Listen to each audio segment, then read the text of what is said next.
Milyones na halagang mga sasakyan, bobombahin natin isa-isa.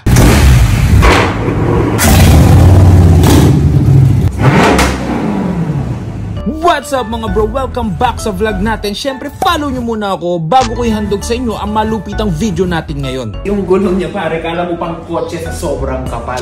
Tingnan mo naman, lagpas isang dangkal natin bro. So mga bro, dito tayo ngayon sa Dasmariñas, Cavite. Kasi may pupuntahan tayong malupit. At eto na yun. Eto nga pala yung tropa kong si Jay. Si Bro Jay ay kagrupo namin ni Jeric sa Camaro Challenger and Mustang Group, CCM. Ayan, kaming tatlo ni Jeric yung pinakabata doon sa group na yun noon. Kaya kami yung tatlong magkaka-vibes. Ngayon, ipapakita namin sa inyo at bobombahin namin yung mga koleksyon niyang sasakyan. Sa murang edad ni Bro Jay ay talagang masasabi mo na he's living the life. Isipin mo naman, bata ka pa tapos meron ka mga ganitong klase ng sasakyan. Ano pang hahanapin mo bro? Pati si Mia napaupo na rin sa mga motor. Sabi niya mas komportable daw kung ganun na lang sana yung motor ko. Dapat ganito na lang, tinan mo, angas natin no? Angas yung kilikili mo, ayan. Amoy. So guys, gusto rin naman ni Mia na magmotor, kaso nga lang hindi niya kaya yung bigat ng motor. E di nagtaob-taob lang yan. Pati si Fujiko, komportable ding umupo dito kasi bukod sa malambot na yung upuan, hindi pa siya nakakangawit sakyan. Oo nga pala, ninong ni Fujiko si Bro Jay. Siyempre, big time ang mga ninong at ninang ng baby ko. Wala kang balak maglambo bro? Urus. What do you do for a living? Professional tambay. Sana all professional tambay. Actually, professional tambay din naman. Wala ang gupit-gupit yung buhok natin eh. Follow mo ako, papagupit ako, promise. So guys, ang gupit yung Harley na to kasi yung gulong niya pare, kala mo pang kotse sa sobrang kapal. Tingnan mo naman, lagpas isang dangkal natin bro. Grabe ang kapal ng gulong nitong Harley na to. So ngayon, ang una nating papakinggan ay ang Vespa. Anong Vespa yan bro? GTB 300. Yon, basta yon. Wala akong alam sa mga Vespa. Wala akong alam sa Vespa eh. Nalokot pa ata yung susi. Pero kakaibang Vespa yan oh. Single swing arm. Maganda naman ang Vespa at mamahalin. Kaso ang trip ko yung mga may ingay na motor. Siyempre dito tayo sa isa sa mga dream bike ko din. Kapag magre-retire na tayo sa kung ano mang ginagawa natin pagtatambay. Eto, GS BMW.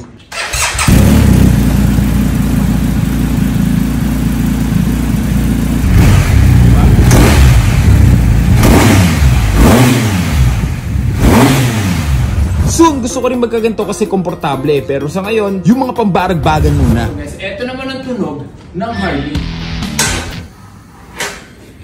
Diba? Paano to? Hindi ako marunong magpatunog ng Harley. Wala ata battery. Harley nga. Diba? Yan ang tunog ng Harley. Sorry mga bro, pero nalobat pala. Hindi natin siya mapapaandar ngayon. Pero grabe din to, sobrang lakas. Ano, nagpapahinga pa yung isang Harley. Dito tayo sa isang Harley na makapalang gulong kasing kapal ng mukha ko. So mga bro, di na tayo papahiya. Eto ang tunog ng Harley.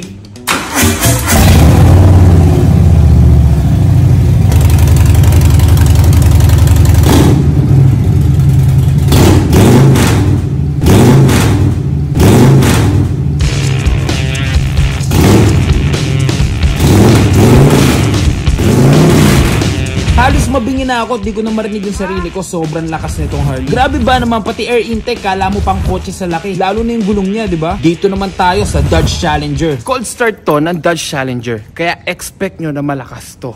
Tara.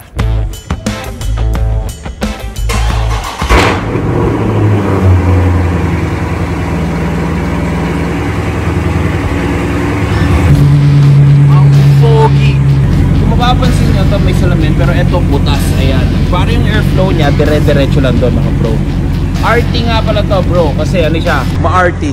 Tignan mo ayan, mas spacious siya kaysa sa Camaro. Kaya kung may angkas ka sa Dodge Challenger, wala kang problema. Pero kung sa Camaro nakayuko ka, nakaganon ka, pati sa Mustang. Pero dito, sobrang spacious niya pa. Diba? Ganda pa oh, suede. Tapos yung vision mo, kita mo naman, grabe.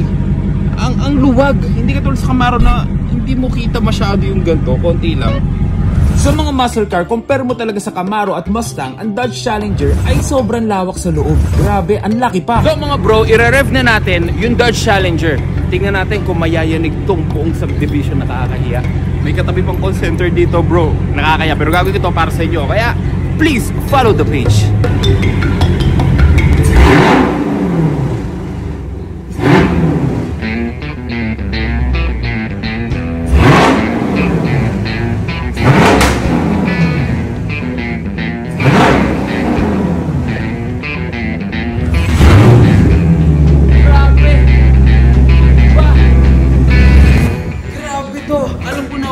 eto yung pinili ni Vin Diesel, mga bro.